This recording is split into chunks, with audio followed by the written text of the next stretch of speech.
As part of our continuing series here at DX Central on preparing for the upcoming FMDX season, in this part, we're going to be taking a look at an increasingly popular resource and tool for FMDXers called the FMDX Webserver. What is it? Well, just like with online receivers where you can sit at home and DX from anywhere around the world that you can find a receiver, same thing here, but this one is devoted entirely to FMDX. Let's take a look.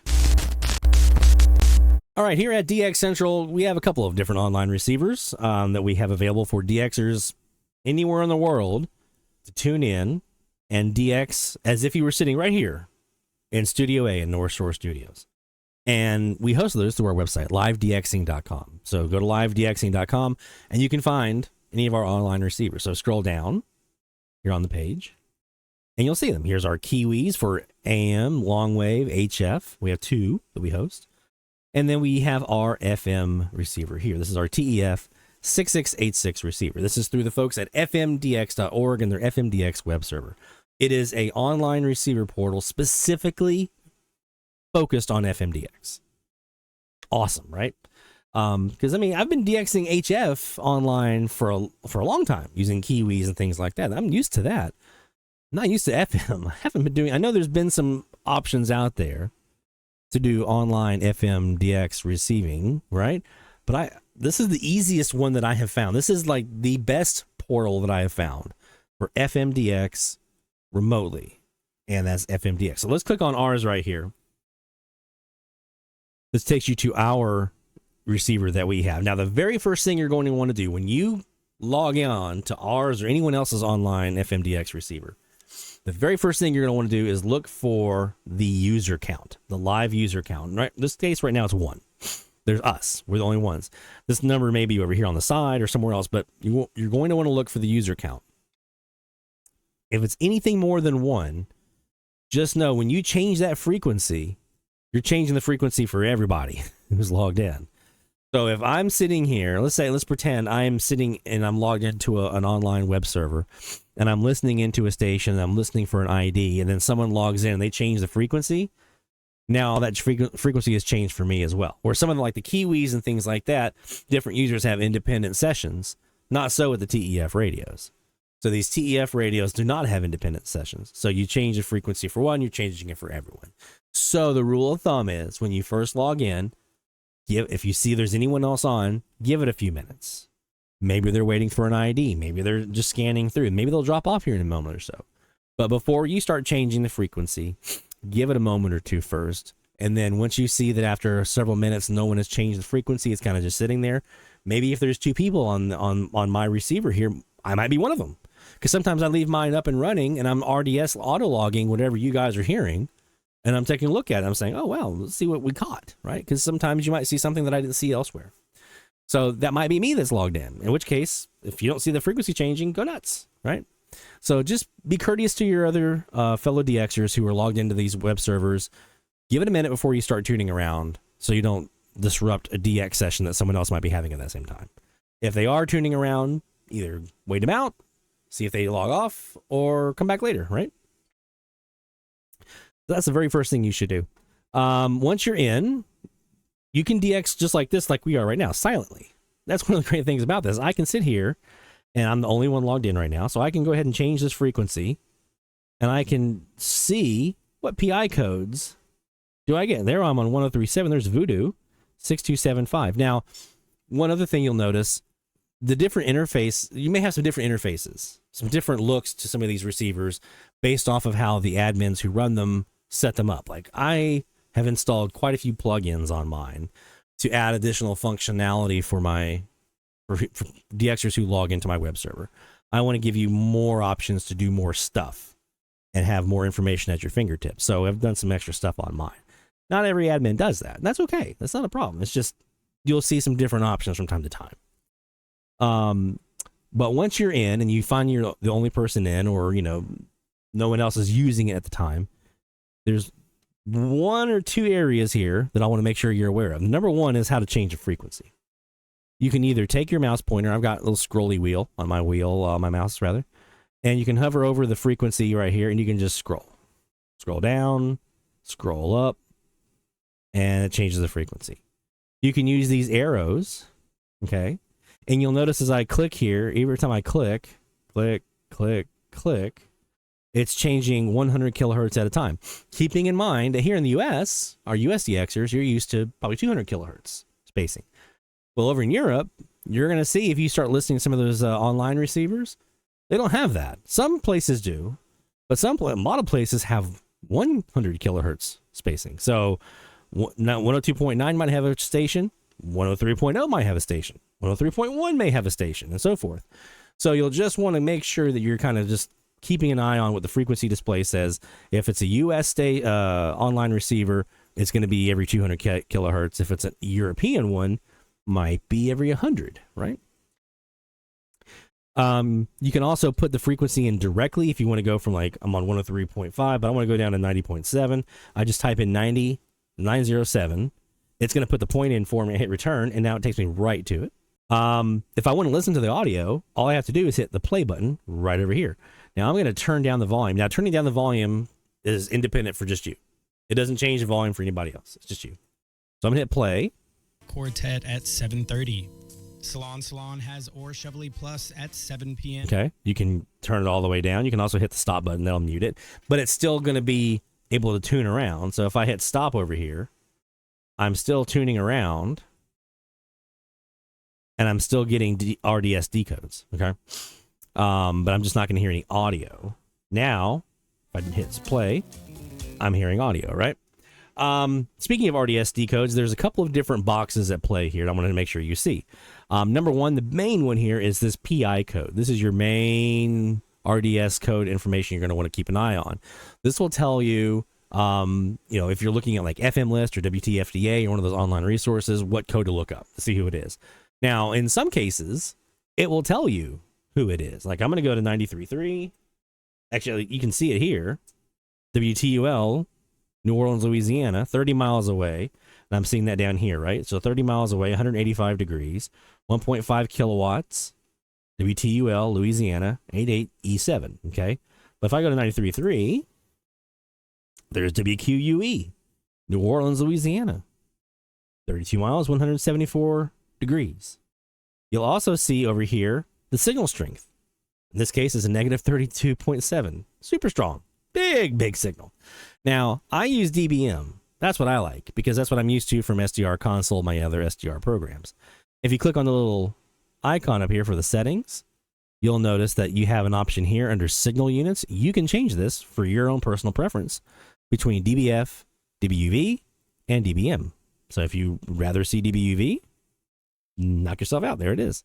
I prefer dBm because that's what I'm used to looking at. So I have an idea of a negative 32.7 being a pretty big signal. Okay. And that's really, I mean, you'll also see here a lot of times the radio text. Now, it depends on what they're sending, but you'll see things like station name, artist name, song name, things like that. You'll also see that kind of happening here in this PS box right here, the PS code that comes with RDS information. Now, not every station is going to have radio text. Not every station is going to show up here under the PID code or in this little box over here in the bottom right-hand corner.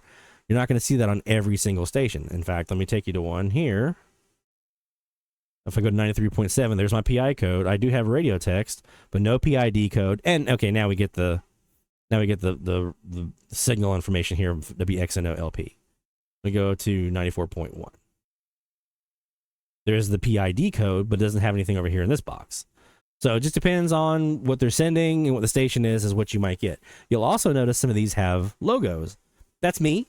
I did that. And a lot of DXers, especially over in Europe, you'll see they actually have their logos loaded in. So as you go to their your local stations, this is a local station for me. As you go, it looks at the PI code that it receives. So if there's no PI code, it's not going to give you a logo. But in this case, I have A687 saved as this logo right here, so you're going to see that logo. There's other plugins here that I want to make sure you're aware of. Again, this is on my receiver that I have. Not every receiver is going to be like this, but you may see some of these popping up. If you want to record the audio, it's not a broadband recording. It's just the audio you're receiving. So if you change frequency, the audio goes with you. It's just a record of the audio stream. You can, though, do that. If you want to grab like an ID, things like that, you can record right over here. I also have a live map. So in this case, whenever you get a PID code, you hit live map, it's actually going to bring up a map and show you where that station is located in comparison to my location here in Mandeville. We also have the BF spectrum here, spectrum graph. And so this will show you a scan of the entire FM band. And if I hit this little button right over here on the far right to perform a manual scan, it'll update it for me. And there we go. So there's an updated spectrum scan of our local FM band here in the New Orleans area. If I click that button again, now I click on RDS Logger. This is actually grabbing every RDS decode that we come across. Okay. And it's putting it on a list. I can export it to a CSV, or I can click on this HTML and I can see them all here. So this will show me every single RDS decode that we've come across. Okay. And the cool thing about that is I can also click right here where it says map all, and I can map it, and I can see a visual for all of the RDS decodes that I've received during my listening session. Now, not every server is going to have this RDS Logger plugin enabled, and that's okay. We do. So when you're on ours, if you see this RDS Logger available, just know that's an option. You can go over here and you can map them, you can log them, you can do whatever you need to do. We developed a couple of extra plugins here at DX Central, though, I wanted to make available for DXers. So you may start to see some of these also showing up. There's a custom link one here. Like in this case, I click on this one, and this takes me to a band scan document that I've made of our local band. So you can actually see every frequency. You'll know what to expect during normal deadband conditions. So I can sit here and say 94.1. I should be seeing WEMX max 94.1, and I am. If I see something else here, I know that something is going on. It's a DX event. That's not normal, okay? I also have my RDS map here, so you can actually see our RDS autologger map, and you can get an idea if there's anything like DX-wise coming in. We had some Tropo yesterday, so some of those are from yesterday, but you'll be able to see here the ones in black, those are more current, okay? You'll also notice here we have a button that says more info, so I click on that. This brings up our rules, some information about our receiver, and so forth. Some DXers will have that up here on their web servers. Most everybody has some sort of description here, so you'll see a little description area. I point you to our more information button for an extended description that we put together, we just showed you. But you'll see other things in here like what antenna they use, things like that, right? That's really the interface. There's not a lot to the interface. It's very, very basic. It's very, very easy to navigate. One more thing I do want to make sure you know about, though. If you're logged in and you see there are other folks in, you can go up here next to where you see the user count. There's little bubbles. That's a chat. You can sit here and chat with other DXers. Now, on mine, if I'm around, I'll chat with you guys, right? And we'll talk about what we're seeing, what we're hearing, especially during a DX event.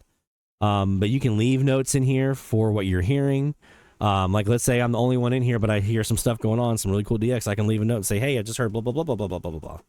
And you can leave that note in there. And the next time that myself or another DXer comes in, we'll check and see if we're seeing the same conditions. Or maybe if it's me looking at them like, hey, wow, they were hearing so-and-so going on. So there you go. That is our online receiver that we have here. But we're not the only ones that have one available. This is an overall project from the folks at FMDX.org. There's an open source project. They're doing things like the TEF 6686 firmware for those of us who are now using our TEF radios as autologgers. That comes from these guys. The Webserver project. They're also doing something like this here. This is a headless TEF receiver. So it looks more like a standard SDR that you would just plug in through a USB cable.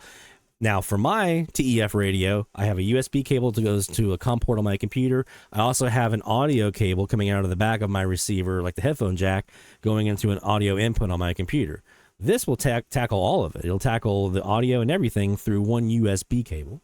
You have two antenna inputs in here, so you can run more than one antenna if you'd like to do so. So this is a project they're working on right now. This is actually one I'm just getting started doing some research on, is this headless receiver. If you want to, though, take a look at some of the other web servers that are out there, there's a couple ways you can do that. Up here in projects, you can go to software, FM DX Webserver. You can bookmark their website, servers, with an S, servers.fmdx.org. Also, right here on the far right, you'll just see a little arrow right here under web servers that are online, and click on the arrow, and that takes you to the map. And the map looks like this. Obviously, you see we have quite a bit of receiver coverage in Europe. We have some that are starting to pop up here in Australia now, which is super cool. We have down in India, some southern India stations now popping up. And we're starting to see, we have South America popping up. We're starting to see the U.S. start to get involved as well. Still, obviously, a lot of coverage that we still need to have. West Coast and everything in between, we need some coverage. But we're starting to see the U.S. map start to fill in. When I first found out about these guys back in, I want to say it was October, November of 2024. It's now April 25. When I first found out about October, November, there were 4 stations in North America, 4 receivers in North America. Now there's 12? I want to say 12. So it's definitely growing, but there is room to improve and room to add in more. So you'll scroll down here. You can kind of zoom in with, again, your scroll on your mouse, or you can zoom in over here. You got the zoom buttons. Here's ours down here. See, here's Edinburgh. It's got Minnesota. We have now one that just popped up in the last couple of days in Tennessee. So very, very cool.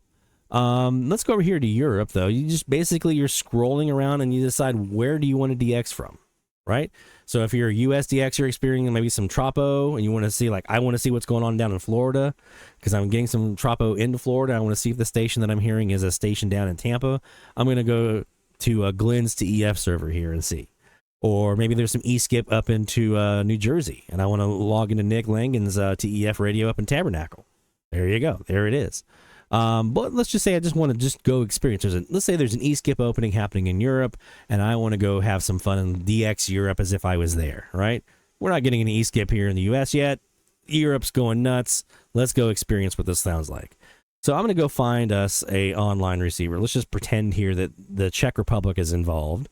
And they're getting some of this. Now, here is Nubish. He is the guy who actually started this whole project for the web server. I'm going to log into his here. So we're going to click on the dot that you want to find a receiver on. You want to go log into. Click on the dot. Gives you a description. Gives you some information. And then you hit connect. And you're in. Now, the very first thing I've done, my eye immediately went right up here to see how many people are logged in. And there's only one. It's just us. So we're good. We're able to go in here and do what we want to do and kind of dial around. Now, he is using a headless TEF. That means he actually has 2 antennas, and he's enabled an antenna switch over here, so I can switch between a horizontal and a vertical antenna. So we're going to try that out. I've got my signal strength in dBm, which is cool. I'm used to that. I've got RDS codes coming in. You'll notice down here in the bottom, most stations in Europe have RDS, which is really, really cool. I think you're going to find vast majority do, because I think it's required, remember right? Unlike here in the U.S., they're not required to, but it's strongly encouraged. In this case right here, this is a station in Czech Republic. I see the CZE. Let me go to 89.3.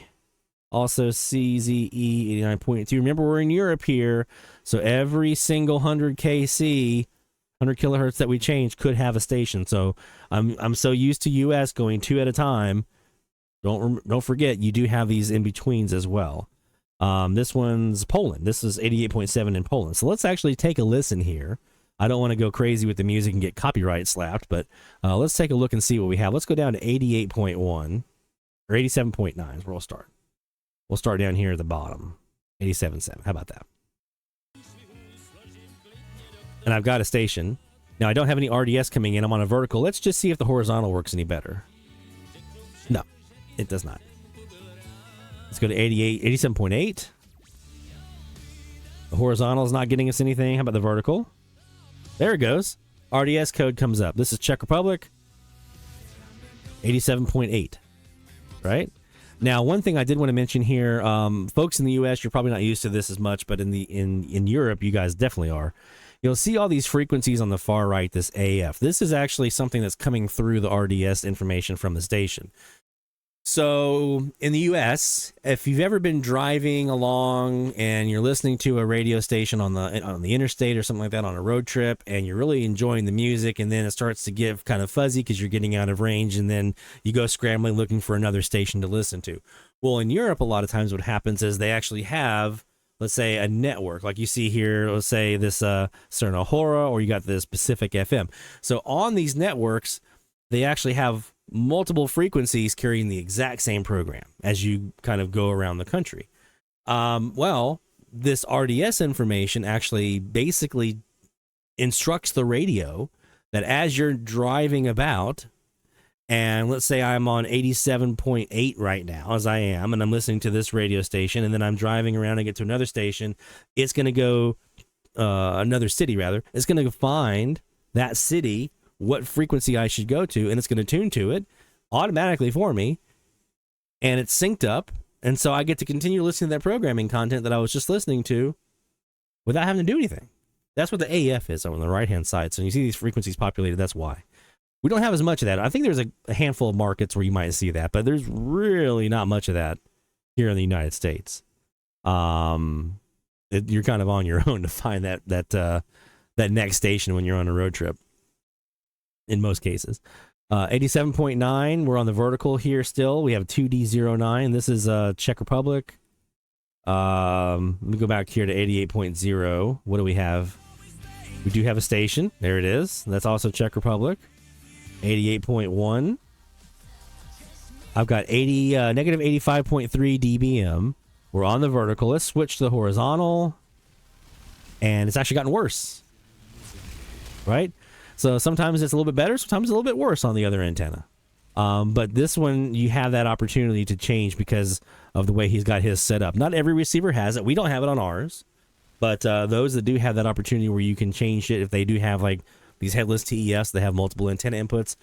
If they have the switch enabled, you can actually switch between multiple different antennas, which is really, really cool. And you can see here, it makes a pretty big difference. 88.3 on the horizontal. We've got something coming in. I go to the vertical and I lose a little bit of signal strength. Not a crazy amount, but a little bit. 88.4, we're at negative 90 on the vertical.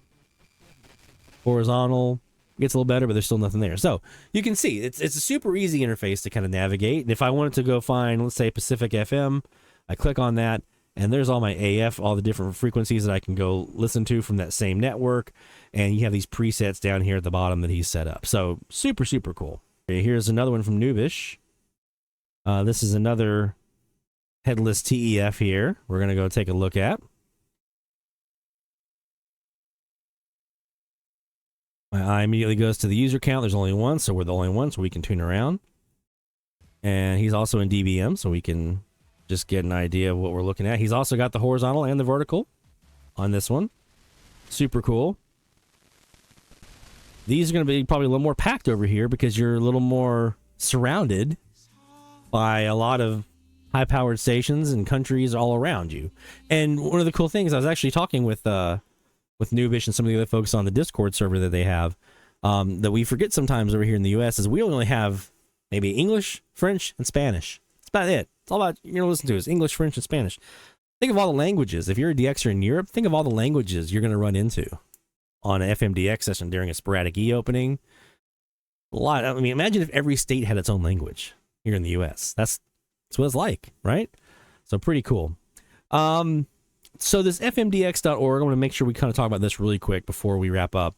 FMDX.org, again, is the overall project that includes the web servers and includes this headless TEF. It includes the TEF firmware for auto logging and things along those lines. The only reason this exists is because people are you have people like Nubish and there's others who have been very, very motivated to put this out there. So they've done that. You also have people who are donating to the cause. That's where I'd say, definitely recommend if you are interested in supporting what work they do, to pay for things like their domain hosting, their web servers that they have, all the different stuff that goes into making all this available. Some of their projects they have with like this headless radio and things like that. Over here on the Support Us button, make sure that you do. We've donated from our side as well. Just make sure that you support us. $3 a month. And you know me, I'm not this guy here at DX Central that's out here talking about throwing money at this and that. This is a worthwhile cause because they provide a really, really awesome service to the FMDX community. It's growing here in the United States. So from a stateside standpoint, we need more people with receivers and we need more usage of it over here to really encourage folks in the U.S. to kind of get on board. $3 a month. super cost effective, and what you can get out of it is super cool.